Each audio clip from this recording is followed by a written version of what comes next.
Okay, this is Dr. Hanaa Assil, and this is Unit 2 of Pearson Edexcel International AS level of October 2022. So let us take a look at the questions and explain the answers. The first question says hydrogen reacts with oxygen to form steam, and he gives me the equation and the total delta H for that reaction. He also gives me the bond enthalpies for the HH bond and the O double bond O bond. And the question is, what is the bond enthalpy of the OH bond? Now, for this kind of questions, what you do is you take a look. Which bonds are we breaking and which bonds are we forming? We're breaking one HH bond, half of the O double bond O bond, and we're forming two OH bonds. Now, every bond that is being broken, bond breaking is endothermic. So breaking of the HH bond will require plus 436. Half of the O double bond O bond would require half of the 498, so that is 249. And the two OH bonds that are being formed will release energy.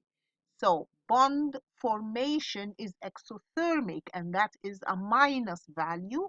And the total of all of that is the total delta H. So you can rearrange this equation and get the value for the OH bond. This comes out to be 463.5. Okay?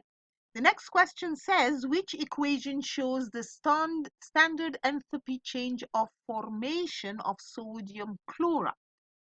So the first thing we're going to ask ourselves, what is standard enthalpy change of formation?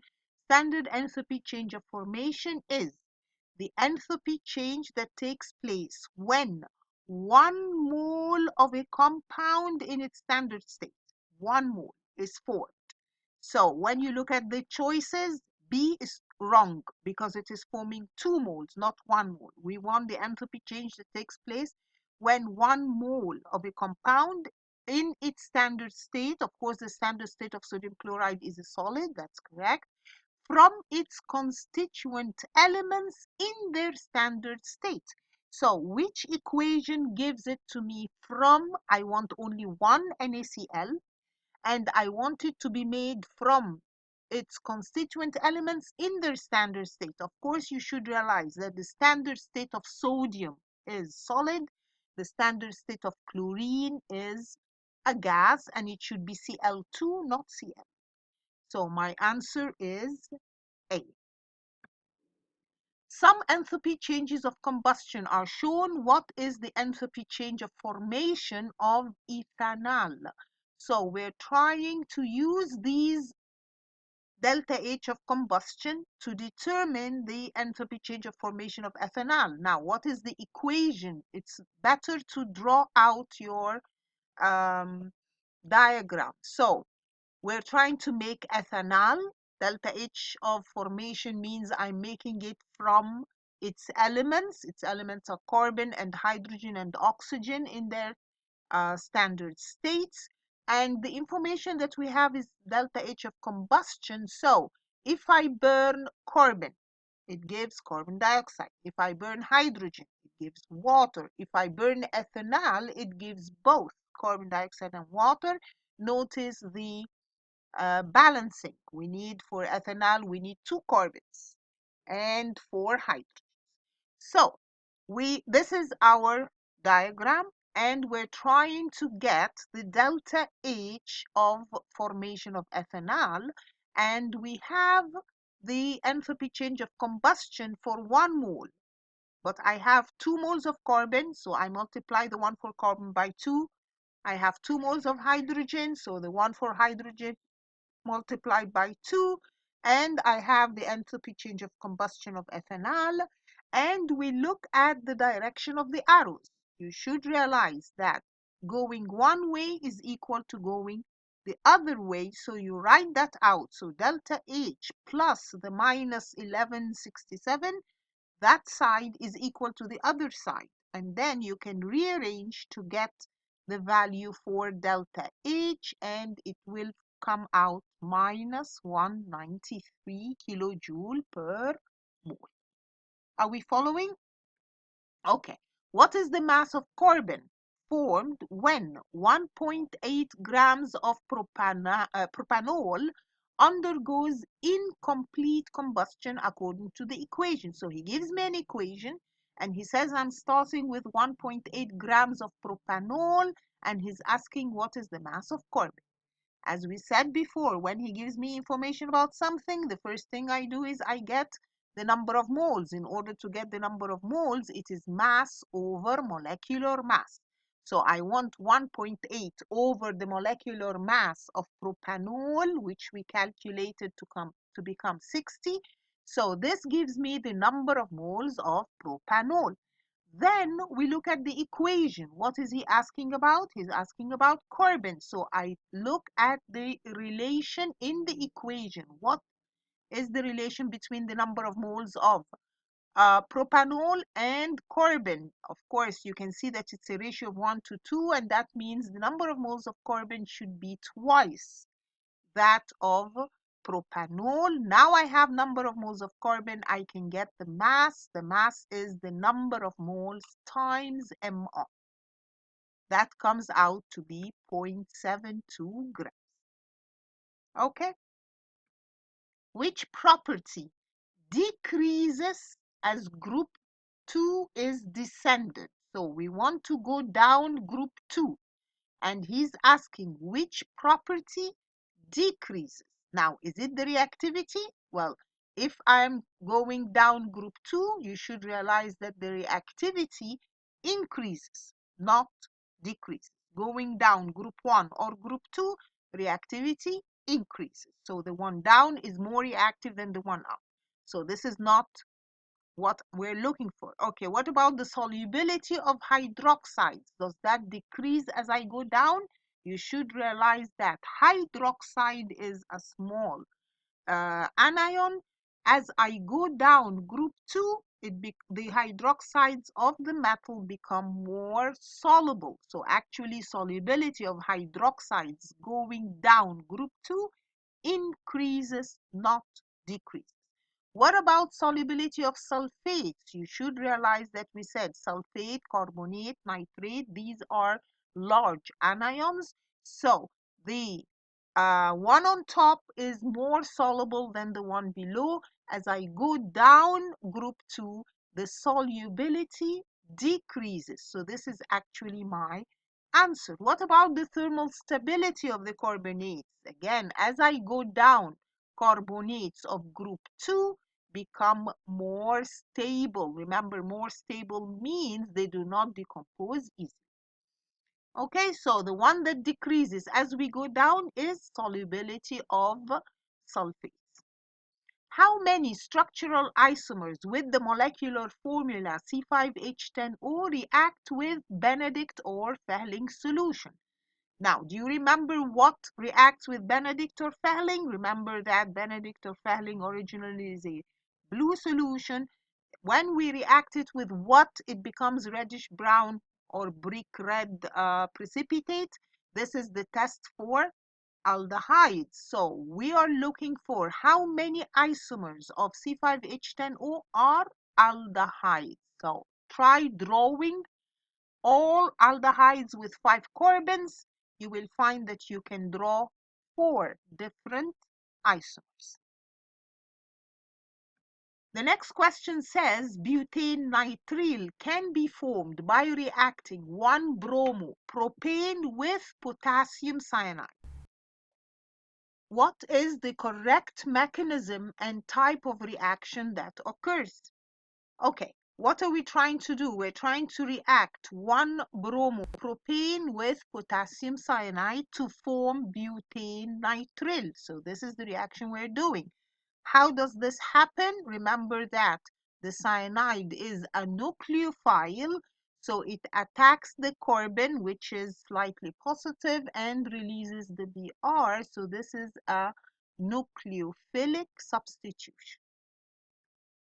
What produces the color in a flame test? Do you understand what produces the color in a flame test? Remember, when we have metal electrons are heated in the Bunsen burner, the electron is excited, or it moves to a higher energy level.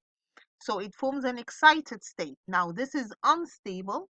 When the electron returns back to its original energy level, it emits the amount of energy that it received in the form of light. So what is happening is that the energy change of the electrons is energy emitted from the excited state to the ground state.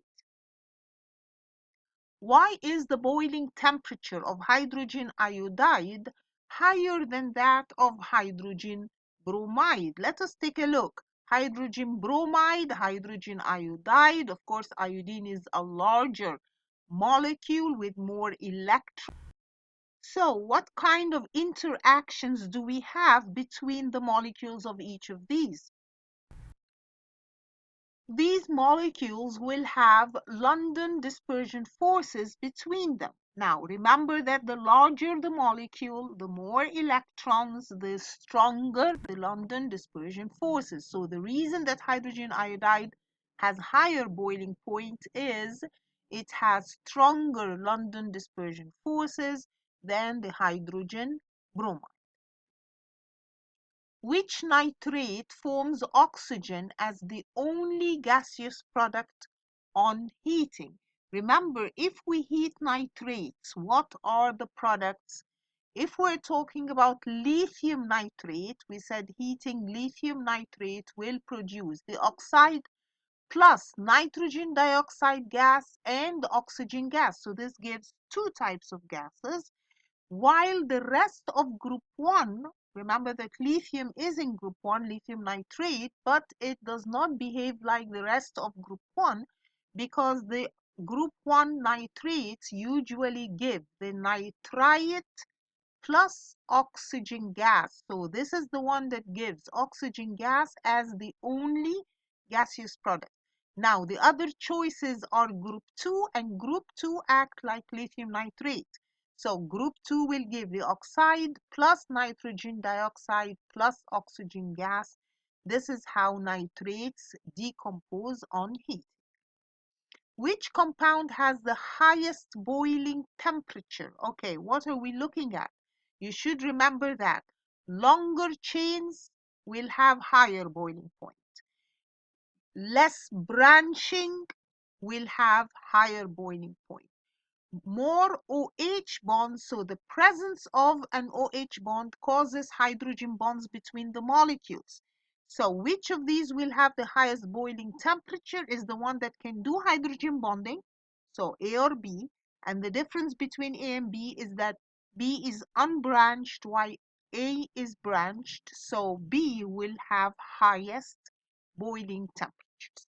The others cannot form hydrogen bond, so they have weaker London dispersion forces between the molecules, so that's why B will have highest boiling temperature. Which compound does not form hydrogen bonds between its molecules? Remember, which of these does not form hydrogen bonding? In HCl, we say that HCl does not form hydrogen bonds. It has permanent dipoles, but it will not form hydrogen bonds, while water forms hydrogen bonding.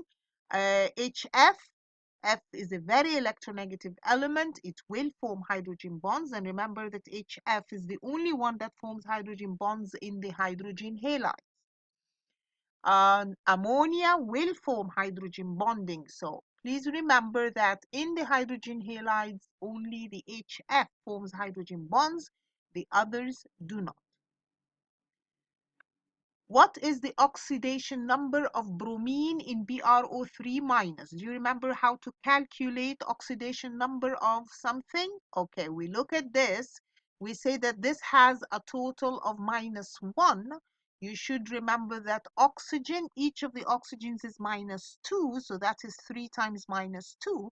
So I'm looking for something that will be added to the -6 to become -1. So obviously, if all the oxygens are -6 and I want a total of -1, then the bromine has an oxidation number of +5.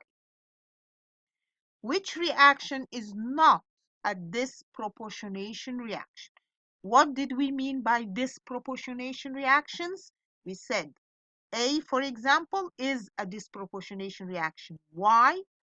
Because I have one element that is oxidized and reduced in the same equation. So chlorine Cl2 has an oxidation number of 0. Now it changed into what? Once it changed into NaClO3, which has chlorine with oxidation number +5, and the same chlorine also changed into NaCl, which has oxidation number of -1. So in the same equation, the same element was oxidized and reduced. This is disproportionation reaction. He's saying which one is not. What about H2O2? In H2O2, the oxygen has oxidation number -1. Now, after the reaction, it changed to -2. So that is reduction. And it changed also to 0. And that is oxidation. So this also is disproportionation. Now, if we look at the third one, chlorine plus water. Now, chlorine is starting oxidation number 0. It is changing into once -1, so that is reduction. Remember, decrease in oxidation number is reduction. And once it goes from 0 to +1, that is oxidation. So this also is disproportionation. But if we look at the last choice, D, the zinc changed only from 0 to +2, so that's oxidation. That's it. The copper changed from +2 to 0, that's reduction. So this is not a disproportionation reaction. Which trend is not correct as group 7 is descended? So as we go down group 7, which of these is not correct? He's saying the atomic radius increases. Yes. As we go down group 7, the atomic radius increases because we have more and more shells going down the group.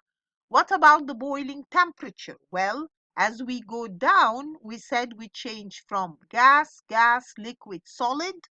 That means the boiling temperature increases as we go down. That is correct. What about the electronegativity? Electronegativity of halogens as we go down decreases. Remember that fluorine is more electronegative than iodine, for example. So when he says electronegativity of the elements decreases going down group 7, that is correct. What about the reactivity of the elements? Remember that which of these is more reactive? Fluorine is more reactive than iodine. So actually going down, the reactivity decreases, not increases. So this is the one that is not correct. Are we okay so far? Okay, the results of an experiment to determine the rate of the reaction between magnesium and hydrochloric acid are shown. What is the approximate rate of reaction at 40 seconds? Remember, if you have a graph like this, and he says, what is the rate at a certain time? What we do is we draw a tangent and at the graph at that place. So at 40 seconds, we draw a tangent to the graph and we determine the gradient of the tangent. So 60 over 80 is 0.75. Okay? A Maxwell-Boltzmann distribution curve for the particles present in a reaction mixture is shown. So this is Maxwell-Boltzmann distribution curve. Which statement is correct? He says, position X represents the mean energy of the particles. No, actually, position X is the part where we have most molecules, larger number of molecules with a certain amount of energy. So most of the molecules have an energy at X. It's not the mean. Activation energy is the mean energy of the particles that react. No, we said activation energy is the minimum amount of energy needed for the particles to react. Then C says the area under the curve to the right of the activation energy represents the number of particles with enough energy to react. Yes, because we said any particles with energy higher than the activation energy will react. Adding a catalyst moves the activation energy to the right. Do you remember what happens when we add a catalyst? It moves the activation energy to the left so that more particles will have energy higher than the activation energy. So that is not correct. Okay, what happens to the distribution curve when the temperature of the gas is decreased? You remember what happens to the Maxwell-Boltzmann if we decrease the temperature? At lower temperature, the graph will shift to the left and the height of the peak would be higher. So he's saying we're going to decrease the temperature. So we're going to the lower temperature. So it shifts to the left and a higher peak. Part of a reaction mechanism is shown. Which curly arrow in the mechanism is not correct? Okay, what is happening? The ammonia has extra lone pair of electrons that attack the carbon that is slightly positive, and electrons from the bond go to the Br slightly negative. That is correct.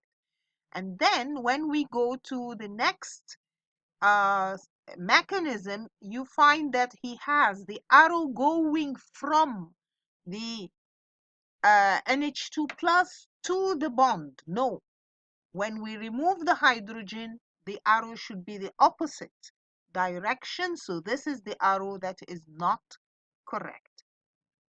A student carries out two sets of titrations, one using methyl orange and the other using phenolphthalein as indicators. The conical flask contains what? Contains sodium hydroxide. So what are the color changes at the end point? Do you remember the color change of each one? Well, methyl orange, we put it on a base. Sodium hydroxide is a base. It should start yellow, and then at the end point, it becomes neutral. So the methyl orange is yellow to orange. What about phenolphthalein? Phenolphthalein, when you put it on sodium hydroxide, it is pink and it changes into colorless. So my answer is B. Are we following? Then in section B, he says a student carries out two experiments, uses the results to determine the enthalpy change when anhydrous copper sulfate forms hydrated copper sulfate. In the first experiment, the student determines the enthalpy change when the hydrated salt dissolves in water. So he's getting the delta H of this. He says 10.68 grams of the hydrated salt is added to distilled water to give a total mass of solution 55.0 grams. The mixture is stirred and we have an initial temperature and a minimum temperature or a final temperature. Calculate the enthalpy change for this reaction. How do we calculate enthalpy change for this reaction? Remember that the first thing we do is get Q, which is the total amount of energy. So Q is MC delta T, or the quantity of energy. What is M? M is the mass of the solution, and he gives me the mass of the solution is 55.0. And C, he gives me a specific heat capacity of the solution, so this is what I use for C. Then delta T is the difference between the temperatures. We do the higher temperature minus the lower temperature anyway because we don't have a sign for Q. So this comes out to a certain value in joules. Now I should use that to get delta H, but in order to use it, I need to get the number of moles. So what is the number of moles of copper sulfate?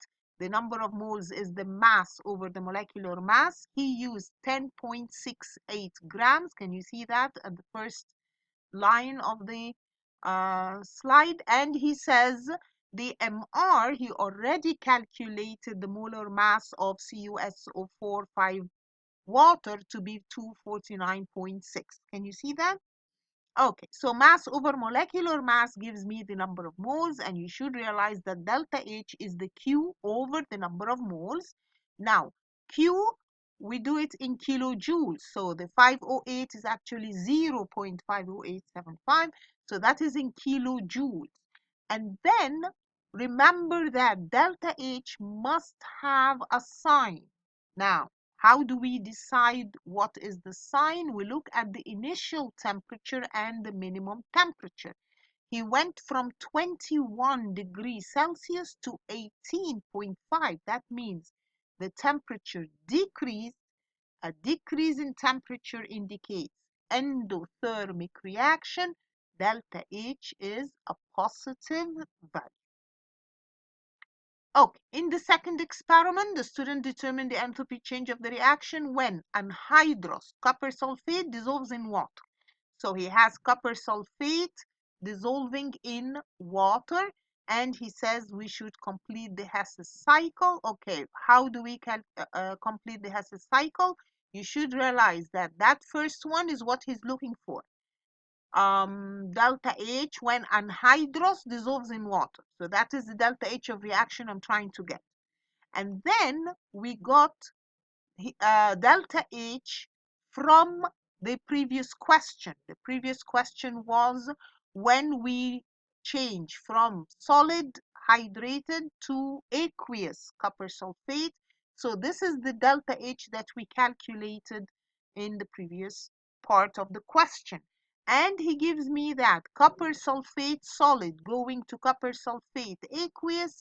He gives me the delta H up there, so that is minus 67.4. This is my Hess cycle that I can use to calculate the enthalpy change when the anhydrous forms hydrated. So looking at this, we said we go following the arrows. So delta H of what we're looking for plus 11.89 is equal to the other one. So I can use that to calculate the delta H of my reaction. It comes out to be minus 79.29 kilojoule per mole. This question is about sulfuric acid. Sulfuric acid is manufactured in a three-step process, and he gives me the 3 steps, and he says at room temperature and pressure, sulfur is a solid, oxygen is a gas. Explain why sulfur and oxygen exist in different states by referring to the intermolecular forces. So if we look at both of them have the London dispersion forces due to the repulsion between the electron clouds. But the difference between oxygen and sulfur is that sulfur is a much bigger molecule, so it will have stronger London dispersion forces. So both of them have only London dispersion forces, but sulfur molecules are larger, they have more electrons, so stronger London dispersion forces than in the oxygen molecule. Step 2 is a reversible reaction. State the effect on position of equilibrium when the temperature and pressure are increased. So this equation that we have, if we increase the temperature, what will happen? Well, we said if we're changing temperature, we look at the reaction. Is the forward exo or endo? The forward is exothermic. So if I increase the temperature, the equilibrium will shift to the opposite side. It will shift to the left, because when we increase the temperature, the equilibrium goes to the side that is endothermic. So in this case, the forward is exo, so the equilibrium will shift to the backward reaction or to the left. What if we're increasing pressure? Well, we said if we increase pressure, we need to look at what? We need to look at the number of moles on each side. Increasing the pressure should go to the side with less number of moles. So here, where is the side with less number of moles? Forward or to the right. So equilibrium shifts forward or equilibrium shifts to the right to give less number of molecules. Vanadium oxide is used to catalyze the reaction. Complete the reaction profile to show both catalyzed and uncatalyzed reactions. He says label the activation energy and the enthalpy change. So how do we draw a reaction profile? We have reactants and we have products. And we said this is an exothermic reaction. If we go back, the delta H is negative. So this is an exothermic reaction, and that means the products have to be lower energy than reactants. And then where is the activation energy for uncatalyzed and catalyzed? Remember that activation energy is the difference in energy from reactants to the top. So you have to have an arrow going from the reactants to the top saying that this is activation energy. And remember that the uncatalyzed will have a higher activation energy than catalyzed reaction. And then he says, where is the enthalpy change? The enthalpy change is the difference in energy from reactants to products.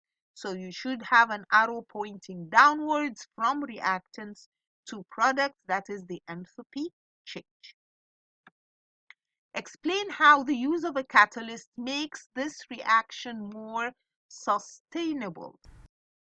We said that when we use a catalyst, the reaction is more sustainable. This is because when you use the catalyst, you don't need to heat the reaction to a very high temperature. So the reaction is at a lower temperature. That means we're using less energy. This makes it less expensive, less burning of fossil fuel, less emission of carbon dioxide, so less effect on the environment and so on. Okay? Concentrated sulfuric acid reacts with solid potassium chloride and solid potassium iodide. So this is the reaction between potassium chloride and concentrated sulfuric acid and potassium iodide and concentrated sulfuric acid. Compare and contrast these reactions to show the difference in reducing ability of these two halide ions. In your answer, describe what would be observed and identify the products formed. So this is one of the questions in which you need to explain things, and this is for 6 months. But let us take a look at what we're supposed to explain. You should remember the difference between these two reactions. If I react potassium chloride with concentrated sulfuric acid, what happens is it forms hydrogen chloride in the form of misty fumes. And that's it. The reaction stops because the hydrogen chloride is a weak reducing agent, so it does not do any further reactions. But if we do the same with potassium iodide, now HI is formed in the first reaction, but the iodide is a stronger reducing agent than chloride. So the HI will continue to reduce sulfuric acid. Now what is formed? We form sulfur dioxide with sulfur oxidation number +4. It forms iodine, which has an oxidation number of 0. It will also form sulfur, which is a yellow solid, and it will also form H2S, which has a smell of rotten eggs, because in your answer describe what would be observed. So what would be observed is purple vapors from iodine, yellow solid from sulfur, smell of rotten eggs from H2S, and a pungent gas which is sulfur dioxide. So all of these will be formed from the reaction of the iodide. And he says identify the product. So you have to name the products and what happens in the reactions. Dilute sulfuric acid is used in many laboratories. It is often supplied as concentrated sulfuric acid and then diluted. A technician makes 500 centimeter cubed of 1.5 mole per decimeter cubed sulfuric acid by adding 40.5 centimeter cubed of concentrated sulfuric acid to distilled water. Now calculate the concentration of the concentrated sulfuric acid, the original solution of concentrated sulfuric acid. Well, in order to know that, we need to get the number of moles. So the number of moles that we have is concentration times volume. Of course, the volume we divide by 1,000. This gives me 0.75 mole. That means that the 40.5 centimeter cubed of concentrated sulfuric acid had 0.75 mole. So I can use that to get the concentration of the acid, number of moles over the volume. This gives me this kind of results, 18.519 mole per decimeter cubed. This question is about the four structural isomers with the formula C4H10O, which are alcohols. One of the isomers, 2-methyl-propane-1-ol, is shown. 2-methyl-propane-1-ol is a primary alcohol. Now, what is meant by alcohol and what is meant by primary? Okay, you probably know that an alcohol is something that contains the OH group. So this is an alcohol because it has an OH. Now, why do we say that this is primary? Remember, this is because the OH is bonded to a carbon that is bonded to only one carbon, or that is bonded to two hydrogens. So, carbon carrying the OH is bonded to only one carbon. That means that this is a primary alcohol. Then he says complete the table for the other three structural isomers of C4H10O. And he wants the name and classification and displayed formula of some of them. So that first one, what would be the name of that first alcohol? Of course, this is butane 1-ol. Now, what kind of alcohol is this? Again, the OH is bonded to a carbon that has only one carbon, so this is primary. Now, how do we draw butane 2-ol? Butane 2-ol means the OH is on the second carbon.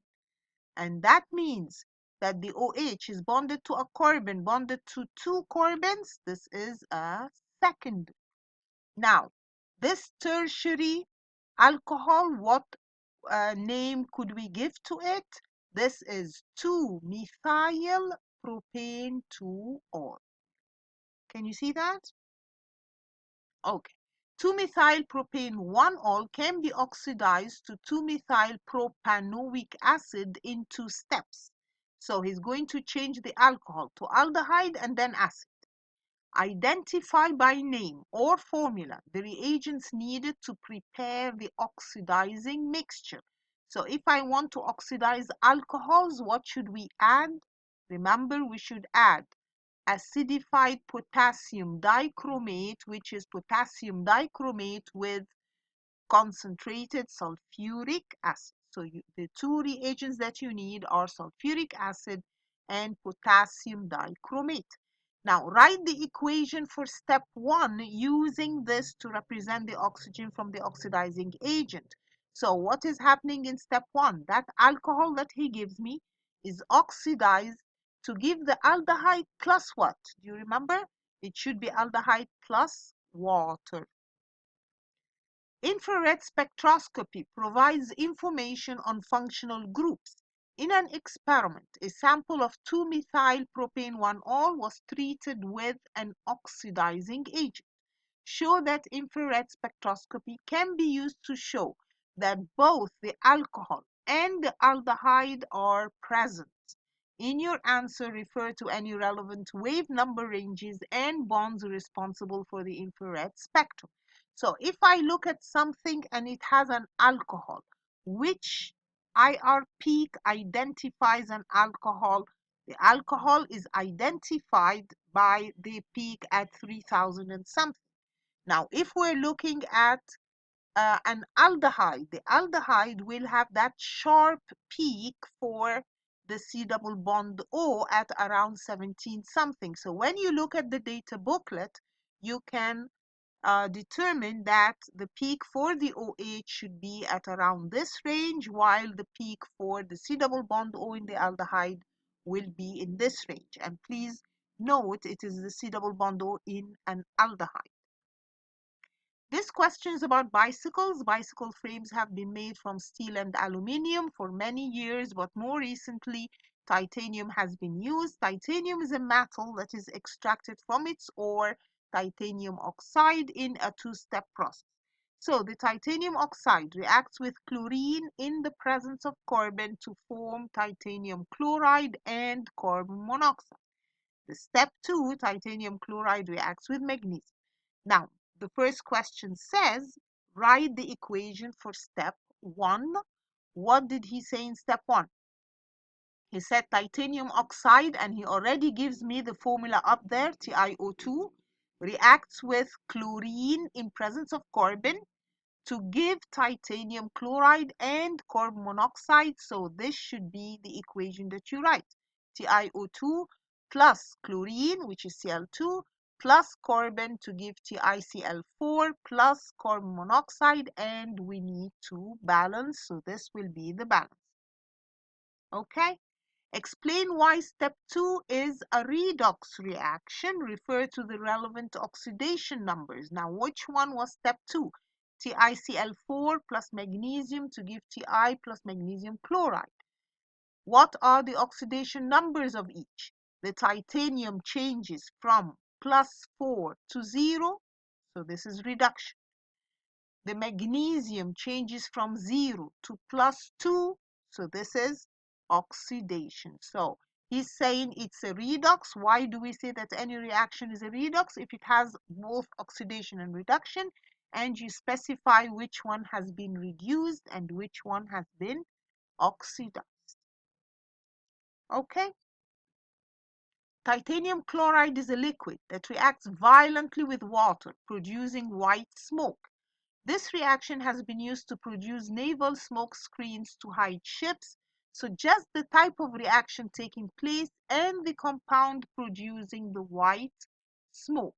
If I am reacting titanium chloride and it forms white smoke, the white smoke is the titanium oxide. So what happened is I reacted it with water violently. Reaction with water is hydrolysis.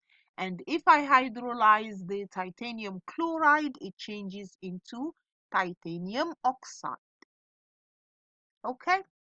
Many bicycles use an inner tube inside the tire. A common material used for inner tubes is the addition polymer formed from 2-methylpropene. Draw a section of the polymer showing 2 repeat units. How do we draw polymers from a monomer? This is the monomer. This is 2-methylpropene. And he says, I want to draw the polymer. How do we draw polymer? We said we change the double bond into a single bond. And bond on the right and bond on the left to connect it to the other repeat units. Okay, what is missing here is that he wants 2 repeat units. So I need to write this twice. So these are the 2 repeat units in the polymer. A reaction scheme involving 2-methylpropene is shown. So he gives me, this is reaction 1, reaction 2, reaction 3, reaction 4, and he gives questions about each of these reactions. So let us take a look at the questions. Here he's talking about reaction 1. Reaction 1 was this one. He says, give the name or formula of a suitable reagent stating the conditions for the reaction. Now, what is happening in reaction 1? Please notice the direction of the arrow. It is going from the chloride to the alcohol. How do we change an halogenoalkane to an alcohol? We react it with what? We need hydroxide to attack this. So this is sodium hydroxide in aqueous. Remember that for halogenoalkanes, we have 2 types of reactions.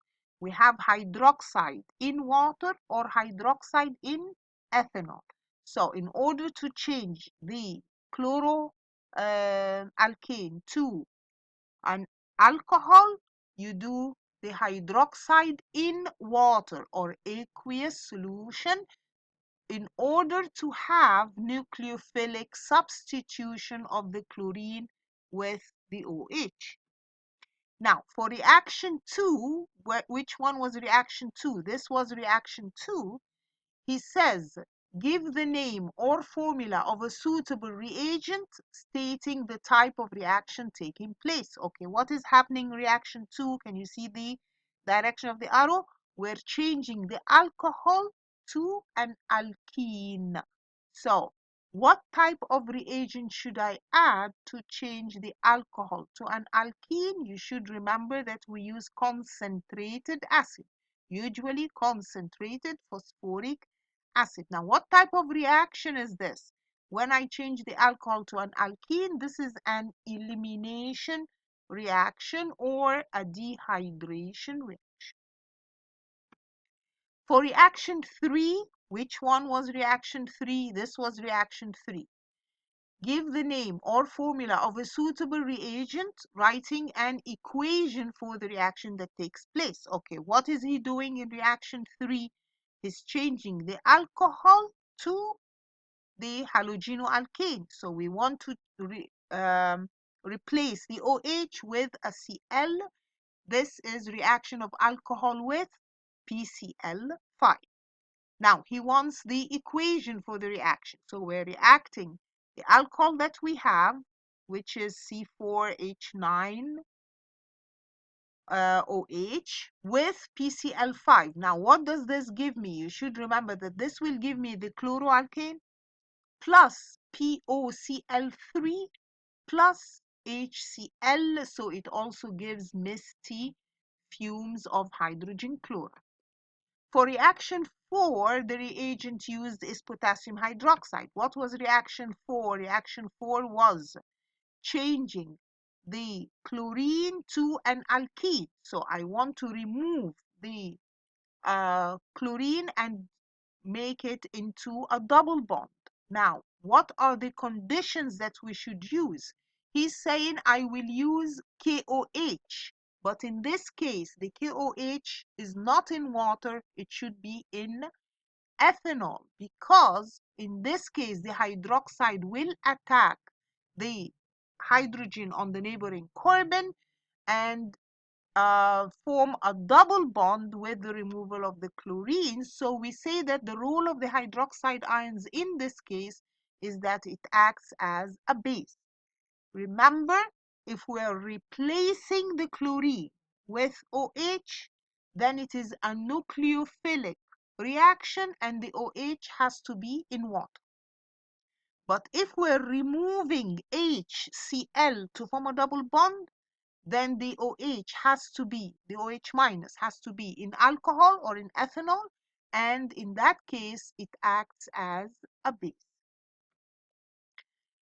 The last question says, many cyclists carry a small cylinder of carbon dioxide to inflate their inner tube. If it is punctured, the carbon dioxide is stored under pressure, and he says a gas cylinder contains 16 grams of carbon dioxide. The cylinder has a volume of 20 centimeter cubed. Calculate the pressure at 25 degrees Celsius. Okay.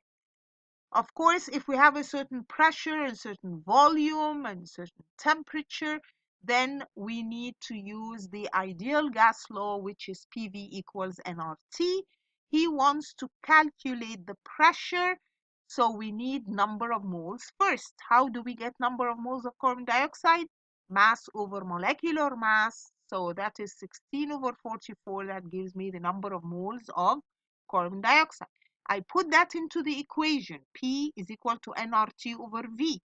So N is the number of moles that we calculate. R is given 8.31. T is the temperature in Kelvin. Remember, again, if you don't remember, if I have it in centigrade, degree Celsius, 25, I add 273. So this is 298 Kelvin. Now, over the volume, remember the volume has to be in meter cubed. He gives it to me in centimeter cubed. I multiply by 10 to the minus 6. So this gives me a pressure in Pascal. So this is 4.5 times 10 to the 7 Pascal. Usually we need it in kilopascal. In kilopascal, you divide by 1,000. So this is the answer in kilopascal. And that's the end of it. I hope you found this useful. Thank you for listening.